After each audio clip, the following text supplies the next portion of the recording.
जय हिंद दोस्तों अगर आप भी किसी जर्मन शेपर्ड के प्रभाव में आकर यह समझते हैं कि Dhurandhar, Kashmir files, Bengal files, article 370 सिर्फ एक प्रोपेगेंडा बेस्ड मूवी है, तो कल जो बांग्लादेश में हुआ है वो आपके लिए आंखें खोलने वाला हो सकता है। और अगर नहीं तो फिर बस बात वही है, जैसे आप थे वैसे आप रहेंगे ही। लेकिन कल जिस तरीके से बांग्लादेश में एक हिंदू की नृशंस हत्या की गई, पहले तो उसे पुलिस स्टेशन से निकाला गया, मारा गया, पीटा गया, देन उसे एक पेड़ से लटकाकर जिंदा जला दिया गया। अपने आप में ये एक अलार्मिंग सिचुएशन बन जाती है, क्योंकि यहां पर जिस प्रोटेस्टर्स को स्टूडेंट प्रोटेस्ट कहा जा रहा है, आपको लगता होगा कि कोई भी स्टूडेंट इस तरीके का कार्य तो कभी नहीं कर सकता। और वो भी जो स्टूडेंट प्रोटेस्ट की शुरुआत 2024 में हुई थी, तब से लेकर अब तक जिस तरीके से सिर्फ और सिर्फ माइनॉरिटीज को टारगेट किया जा रहा है, पूरा एक इनटॉलरेंट बांग्लादेश में एटमॉस्फेयर क्रिएट हो चुका है। वही भारत के लिए सबसे चिंता वाली बात है, क्योंकि भारत ने उसी बांग्लादेश को आजाद कराया था उसी तरह की मानसिकता से जिससे भारत खुद लंबे समय से परेशान होता आया है। कहने का मतलब यह है कि यह वही आइडियोलॉजी है जिसे भारत ने 1971 में खत्म कर दिया था वहां के लोकल्स के द्वारा। लेकिन अब आपको जान के हैरानी होगी कि जिस स्टूडेंट प्रोटेस्ट को आप स्टूडेंट बोल रहे हैं, एक्चुअली में they all are radical Islamist. और ये वही रेडिकल इस्लामिस्ट है जिसे भारत ने 1971 में बुरी तरीके से पीटा था, हराया था। 90,000 सैनिकों का आत्मसमर्पण किया गया था पाकिस्तान के द्वारा। तो आप समझ सकते हैं अपने आप में क्या ऐतिहासिक वो क्षण रहा होगा भारत के लिए, खुद बांग्लादेश के लिए। लेकिन आज बांग्लादेश फिर से वही बांग्लादेश बन चुका है जिसे उसने पीछे छोड़ा था पूर्वी पाकिस्तान के रूप में। और यहां पर दीपू चंद्र दास जी के साथ जो हुआ वो पूरी दुनिया के लिए थोड़ा हैरान और परेशान करने वाला है।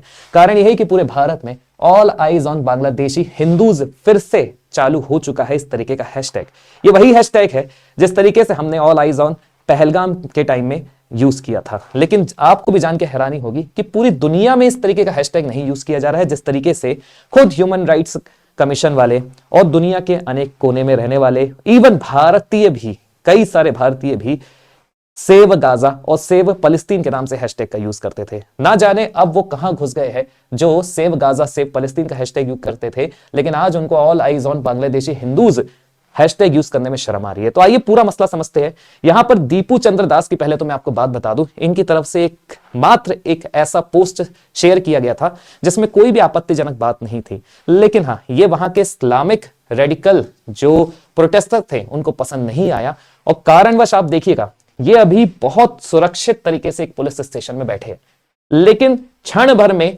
ये पुलिस स्टेशन से निकाले जाते हैं, इनको पीटा जाता है। उस वक्त तक पीटा जाता है जब तक ये दम नहीं तोड़ देते हैं, और जब ये दम तोड़ देते हैं तो अंततः इन्हें एक पेड़ से लटकाकर जला दिया जाता है। और ऐसा सेलिब्रेशन किया जाता है जैसा कि आप आईएसआईएस के वीडियोस में देखते थे। तो यही वो मानसिकता है जिससे भारत को अब चिंता होनी चाहिए। भारत के लिए एक बड़ा थ्रेट जनरेट हो चुका है, दूसरा पाकिस्तान के रूप में। और याद रखिएगा, ये हमारे लिए भी एक बहुत अलार्मिंग सिचुएशन है। और इसको लेकर अभी जो रिसेंट में अपडेट आया मैं आपको बता देता हूं। टिपरा मोथा यूथ ने सुबह सुबह प्रोटेस्ट डेमोन्स्ट्रेट किया है, और इस डेमोन्स्ट्रेशन में उन्होंने बोला है कि अब ये एक थ्रेट बन चुका है हमारे स्टेट के लिए भी। क्योंकि देखा जाए तो त्रिपुरा की बात करते हैं तो त्रिपुरा तीन तरफ से बांग्लादेश से घिरा हुआ है। लेकिन आपको मैं एक ऐसी चीज बताऊंगा आज जिसमें बांग्लादेश का कोई भी एक गलत कदम आज बांग्लादेश के टुकड़े टुकड़े कर सकता है, इतिहास फिर से दोहरा सकता है, बांग्लादेश का भूगोल फिर से चेंज हो सकता है। तो आइए पूरा मामला समझते हैं, क्योंकि जो अपडेट आया है त्रिपुरा की तरफ से जिसमें उन्होंने डेमोन्स्ट्रेशन हेल्ड किया है, वो अपने आप में हमारे लिए और आपके लिए चिंताजनक बात तो हो जाती है। क्योंकि जिस मानसिकता को हम पीछे छोड़कर आए थे, जिस मानसिकता से हमने बांग्लादेश को आजाद कराया था, वो मानसिकता फिर से बहुत बुरी तरह पनप चुकी है।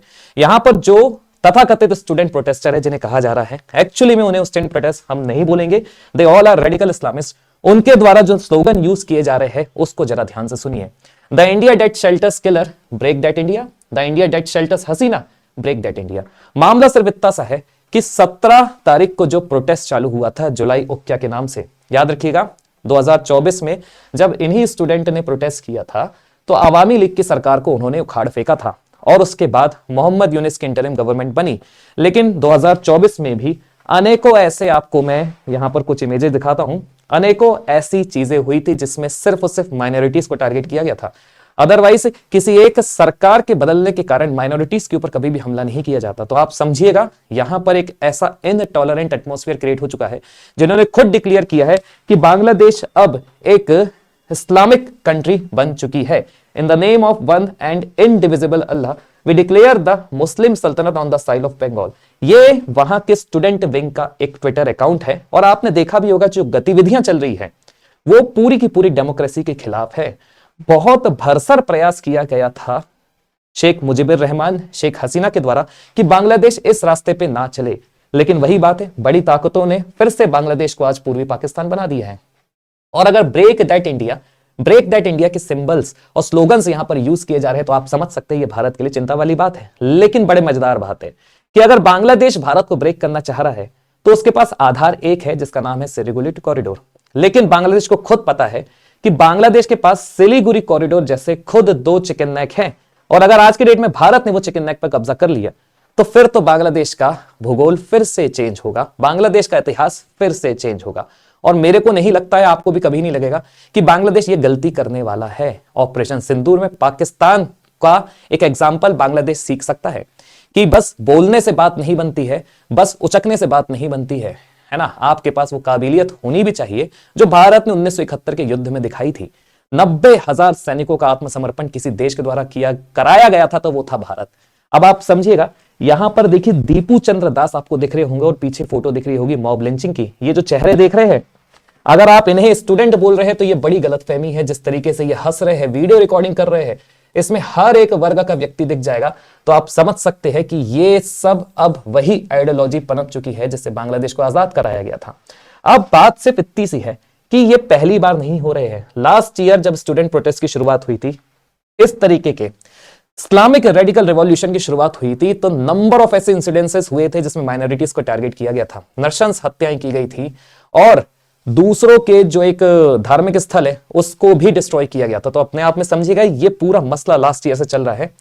छोटी सी पहल की गई थी ह्यूमन राइट्स कमीशन के द्वारा भी, लेकिन जिस तरीके से ह्यूमन राइट कमीशन एक्टिव रहता है गाजा के मामले में, फलस्तीन के मामले से, ना जाने अदर माइनॉरिटीज की जब बात आती है तो उनके भी मुंह में ताला लग जाता है। ये भी एक चिंता वाली बात है और ये भी एक मैसेज है कि हमारा जो ऊपर का जो सिस्टम है वो कितना ज्यादा करप्ट हो चुका है, डैमेज हो चुका है, हिपोक्रेट हो चुका है। अब यहां देखिएगा जो एक कंसर्न रेस किया गया है वो रेस किया गया है यूथ टिपरा फेडरेशन के द्वारा, a wing of Tipra Mutha party, जो खुद एलाय है रूलिंग बीजेपी की, जो त्रिपुरा में है। अब त्रिपुरा का कंसर्न जायज सी बात इसलिए क्योंकि वो 3 तरफ से कहां से घिरा हुआ है, बांग्लादेश से घिरा हुआ है, और कोई भी अगर विकट परिस्थितियां बनती है बांग्लादेश में तो उसमें खतरा उन राज्यों को है जो बांग्लादेश के साथ बॉर्डर शेयर करते हैं। लेकिन घबराने वाली बात नहीं है, उनको भी ट्रस्ट है गवर्नमेंट पे और विशेषकर हमारी भारतीय सेना में, क्योंकि भारतीय सेना ने भी कुछ ऐसा किया है जिसमें बांग्लादेश की इंटेलिजेंस को, बांग्लादेश की आर्मी को, खुद वहां के मोहम्मद यूनुस को पता है कि एक गलत कदम बहुत बड़ी गलती साबित हो सकता है। इसलिए जो टर्माइट्स बोल सकते हैं अपन, जो दीमकें अभी निकल के आ रही है, बस उन्हें उतना प्रोटेस्ट करने दे दिया जाए। कारण यही है कि दीपू चंद्र दास की नृशंस हत्या के बाद तुरंत मोहम्मद यूनुस को भी एक आधिकारिक बयान जारी करना पड़ा था जिसमें वो मॉब को साइलेंट होने के लिए बोल रहे थे। और मॉब का भी अगर बात की जाए तो सुनिए, मैं आपको छोटी सी ग्लिम्स देता हूं यहां पर। देखिए 17 दिसंबर 2025 को ये पूरे प्रोटेस्ट की शुरुआत हुई थी और इस प्रोटेस्ट की शुरुआत में स्टूडेंट्स ने सिर्फ एक डिमांड की थी कि जो former prime minister Sheikh Hasina है उसे वापस से हमारे देश भेज दिया जाए। अब शेख हसीना की बात की जाए तो लास्ट ईयर 2024 से वो भारत में रह रही है एक पॉलिटिकल रेफ्यूजी के स्टेटस से। लेकिन याद रखिएगा, भारत और बांग्लादेश दोनों एक ट्रीटी से, एग्रीमेंट के तहत दोनों जुड़े हुए हैं जिसमें पॉलिटिकल असाइलम वो पॉलिटिकल रेफ्यूजीज को दे सकते हैं। और यहां पर बस बात वही है कि भारत नहीं चाहता कि शेख हसीना को वापस भेजकर किसी भी तरह का ह्यूमन राइट वायलेशन हो, क्योंकि बांग्लादेश की कोर्ट ने शेख हसीना को क्राइम अगेंस्ट ह्यूमैनिटी को आधार बताते हुए डेथ पेनल्टी सुनाई है। लेकिन जिस कोर्ट ने डेथ पेनल्टी सुनाई है वहां का पूरा इकोसिस्टम खुद मोहम्मद यूनुस ने तैयार करके दिया था।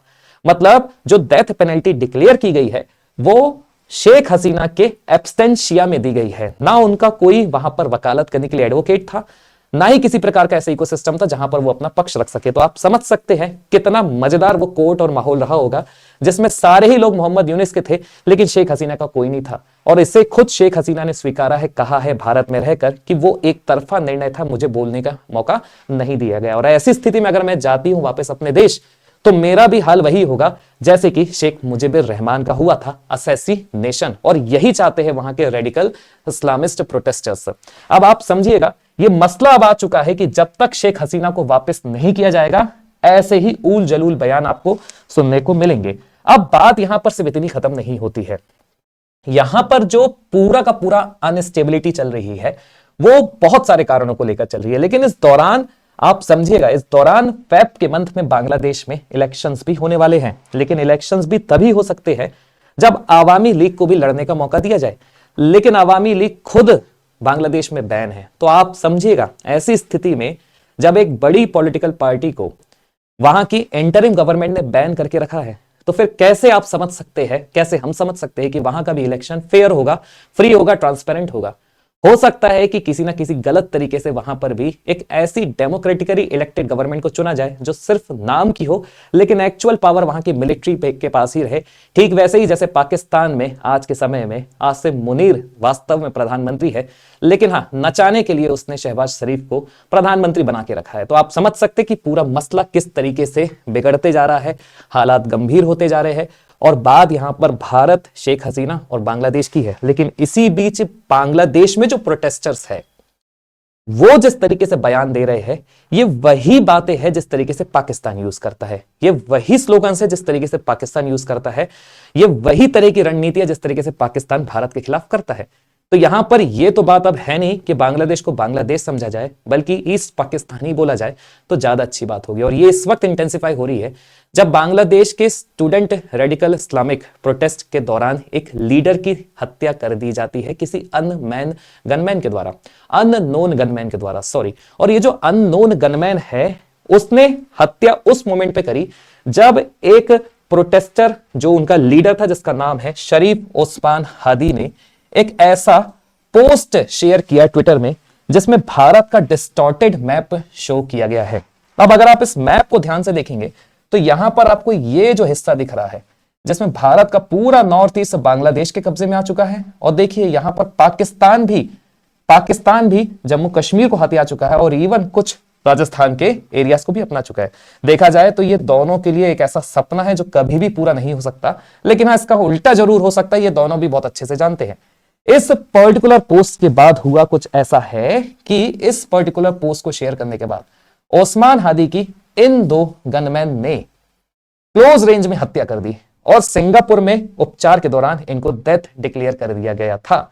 लेकिन आपको समझना होगा, इसके बाद जो चीजें इंटेंसिफाई हो रही है उसमें प्रोटेस्टर्स जो है, प्रोटेस्टर्स तो नहीं बोलेंगे हाँ, लेकिन इस्लामिक रेडिकल्स जो है वो और ज्यादा अग्रेसिव हो चुके हैं भारत के खिलाफ। उनका यह मानना है कि ये जो अननोन गनमैन है इन्हें भारत नहीं भेजा था, और ये वही लोग हैं जिस तरीके से पाकिस्तान में इनने हत्याएं कराई है। आपने सुना होगा कई बार इनकी कहानियां कि ऐसे कौन से ये अननोन गनमैन होते हैं जो भारत के सबसे ज्यादा मोस्ट वांटेड टेररिस्ट को हर तरीके से एलिमिनेट करते रहते हैं, कहीं पर भी गोलियों से भूनते रहते हैं। और बड़े ताजुब की बात है कि ये अननोन गनमैन भारत के ही जो मोस्ट वांटेड टेररिस्ट होते हैं उन्हीं को एलिमिनेट करते हैं। इस कारण इनका जो एलिगेशन है, ऑन अ सीरियस नोट, इनके हिसाब से बिल्कुल जायज हो जाता है। वैसे तो देखा जाए भारत की जो मिनिस्ट्री ऑफ एक्सटर्नल अफेयर्स, उसने सिरे से मना कर दिया है कि ये साफ जो एलिगेशंस लगाए जा रहे हैं इसमें हमारा कोई भी संबंध नहीं है, और भारत एक्सेप्ट करेगा भी क्यों। जिस तरीके से पाकिस्तान कभी एक्सेप्ट नहीं करता है कि वो आतंकवादियों का मुल्क है, मतलब वहां पर आतंकवाद पनपता है, स्वर्ग है, वैसे भारत भी क्यों एक्सेप्ट करेगा कि वो अननोन गनमैन हमने ही भेजे थे। जाहिर सी बात है ये सिर्फ एक बेबुनियाद एलिगेशंस है।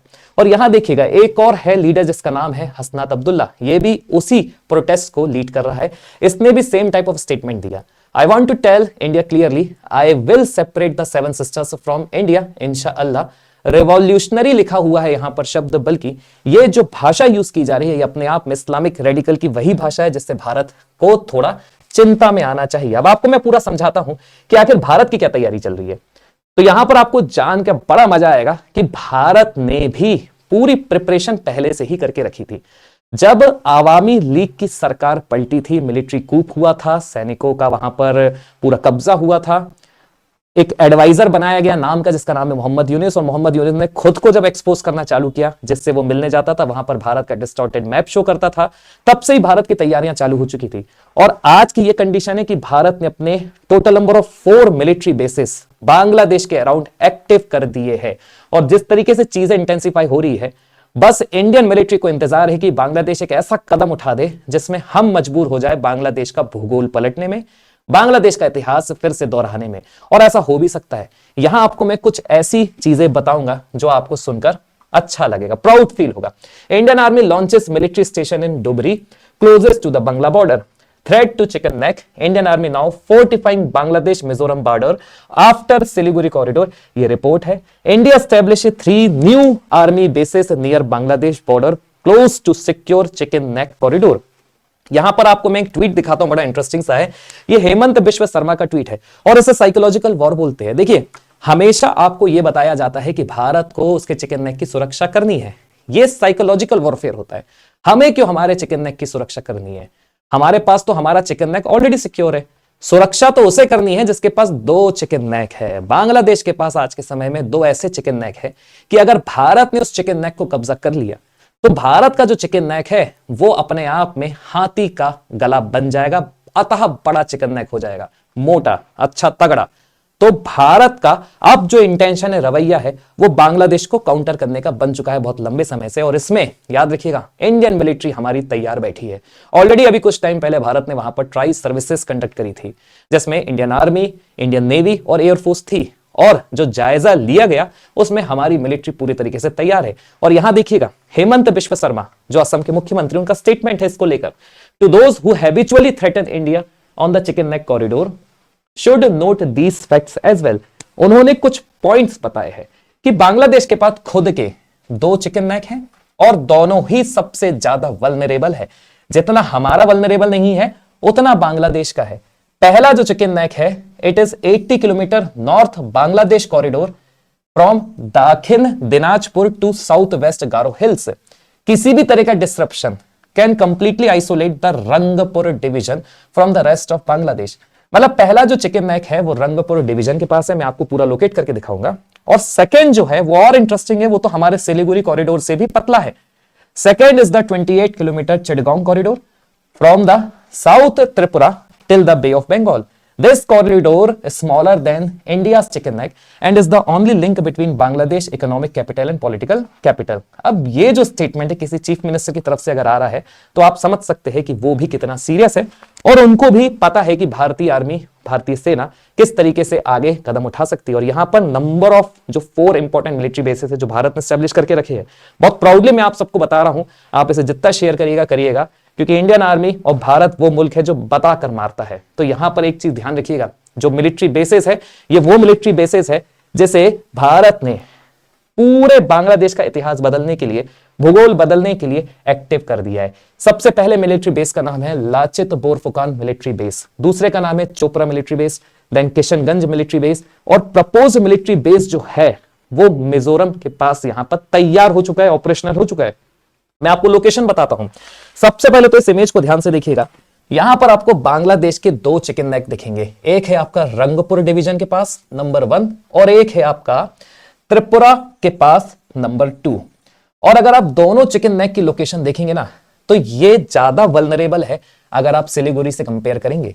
और ये बात बांग्लादेश को समझनी चाहिए कि भारत वो भारत नहीं है कि भारत अब सिलीगुड़ी के बारे में सोचे, बल्कि एज बांग्लादेश के रूप में आपको अपनी रक्षा करते आना चाहिए, क्योंकि भारत की मंशा साफ है। भारत भी चाहता है कि जो त्रिपुरा है वो ग्रेटर टिपरा लैंड बन जाए। भारत भी ये चाहता है कि जो मणिपुर है वो ग्रेटर मणिपुर लैंड बन जाए, ग्रेटर मिजोरम लैंड बन जाए, कुकी लैंड बन जाए। ये भारत की मंशा है, क्योंकि भारत अब चाहता है कि उसका भी ज्योग्राफिकल एक्सपेंशन हो। हमारी पॉपुलेशन बढ़ रही है और हम भी चाहते हैं कि जो एक पॉपुलेशन बढ़ रही है उन्हें भी बहुत अच्छा सुनहरा अवसर मिल जाए। और त्रिपुरा वालों को, मिजोरम वालों को, मणिपुर वालों को भी यहां पर बीच देखने को मिल जाए, उनके पास भी खुद का एक बंदरगाह हो, पोर्ट हो, ताकि वो भी ट्रेड फैसिलिटेट हो सके और नॉर्थ ईस्ट आने वाले टाइम में एक ड्राइविंग इंजन बन सके पूरे भारत का। और ये होगा भी, क्योंकि नॉर्थ ईस्ट जिस तरीके से भारत में तरक्की कर रहा है, आप देखिएगा जल्द ही नॉर्थ ईस्ट भी भारत का, वंदे भारत का एक, मतलब भारतीय अगर रेल है तो नॉर्थ ईस्ट वंदे भारत का काम करने वाला है। तो अब आप समझिएगा, जिन मिलिट्री बेसिस की मैं बात कर रहा हूं, मैं आपको लोकेट करके दिखाता हूं यहां पर, तो आप समझ जाएंगे कि बांग्लादेश के लिए अब ये बहुत ज्यादा चिंता वाली बात हो चुकी है। एक मिलिट्री बेस यहां पर एक्टिव हुआ है, एक मिलिट्री बेस यहां पर एक्टिव हुआ है, दूसरा मिलिट्री बेस मेघालय में है, फिर तीसरा आपका असम के पास है। तो ये टोटल नंबर ऑफ कितने हो चुके? 4, और एक और ऑपरेशनल हो सकता है आपका मिजोरम के पास। तो आप अगर लोकेशन देखेंगे तो जो मिजोरम के पास है वो कुछ इस तरीके से यहां पर एक्टिव किया गया है। और इस चिकन नेक की बात हो रही है जो त्रिपुरा के पास है, ये चिकन नेक 1 है जिसे हेमंत बिश्व शर्मा जी ने बताया है। और दूसरा चिकन नेक जो है रंगपुर वाला है, जिसे हेमंत विश्व शर्मा जी ने हाईलाइट किया है। तो देखिए, एक रंगपुर वाला हो गया और एक त्रिपुरा के पास हो गया। और अगर आप इन दो चिकन नेक को देखोगे तो भारत ने लगभग 4 मिलिट्री बेसिस से, जो कि बाद में भी एक हो सकता है कि खुल जाए, लेकिन ये 4 अभी हाल फिलहाल में वो मिलिट्री बेसिस है जो ऑपरेशनल हो चुके हैं। और जब आप मिलिट्री बेसिस की बात करते हैं, भारत की मिलिट्री कैपेबिलिटी की बात करते हैं, तो बांग्लादेश को समझना चाहिए कि ऑपरेशन सिंदूर के समय पाकिस्तान की क्या हालात हुए थे। आज भी पाकिस्तान कॉन्ट्रैक्ट बेसिस पर हर महीने कोई ना कोई इश्तिहार देता है कि जो बम धमाके भारत ने हमारे पोर्ट्स में किए थे उसे सुधारने के लिए कोई कॉन्ट्रैक्ट ले ले। आज भी किसी ना किसी अलग अलग लेवल पे इश्तिहार आते रहते। तो आप समझ सकते हैं कि बांग्लादेश को समझना चाहिए कि पाकिस्तान अभी भी उस स्थिति से नहीं निकला है। और यहां पर जिस तरीके से भारत ने भी बांग्लादेश को घेरा है, जिसमें 1 मिलिट्री बेस, 2 मिलिट्री बेस, तीसरा और चौथा, ये 4 जो सबसे इंपॉर्टेंट मिलिट्री बेस है, उसमें पूरा का पूरा बांग्लादेश आइसोलेट हो सकता है, जो कि होगा भी। इसलिए आज समय आ गया है कि बांग्लादेश को खुद के चिकन नेक के बारे में सोचना चाहिए, क्योंकि यहां पर मिलिट्री जो है, भारतीय सेना है, वो पूरी की पूरी तैयार बैठी है। कमेंट करके दोस्तों आप जरूर बताइएगा कि इस पर्टिकुलर सिनेरियो में जो जियोपॉलिटिकल चेंज हो रहा है, आपको नहीं लगता कि भारत को भी अपनी रणनीति बांग्लादेश के खिलाफ बदल देनी चाहिए? क्योंकि ये वो बांग्लादेश नहीं जैसे भारत ने आजाद कराया था, ये वो बांग्लादेश है जिसे भारत ने बांग्लादेश से आजाद कराया था, वो आज फिर से पनप चुका है ईस्ट पाकिस्तान के रूप में। तो कमेंट करके दोस्तों जरूर बताइएगा कि इसमें आपका क्या सोचना है। जय हिंद अगेन।